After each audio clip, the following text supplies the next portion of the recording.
bago tayo project gagawin. Sige kita po ninyo, ito nyo lang. Nasa ano lang siya, 35 square meter. Bubuuin natin itong second floor. Mula structural hanggang finishing. Kaya mga bossing, ang gandang araw na naman po dahil meron tayong dumating na bagong project. Ayun, mag-umpisa na kami mga boss. Ito yung gagawin namin. Bigyan muna kami ng hollow block kasi lalagay kami sa boss. May ikot yan mga bossing.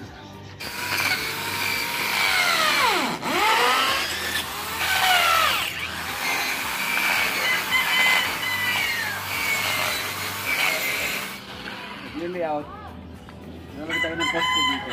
Kaya binubutasan natin ito.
Pagpapader.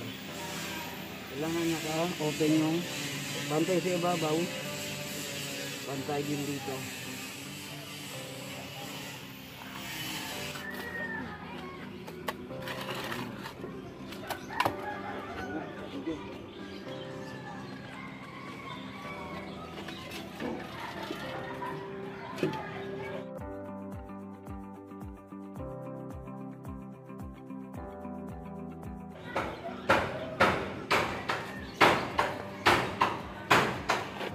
Nakalian natin ang horizontal to horizontal.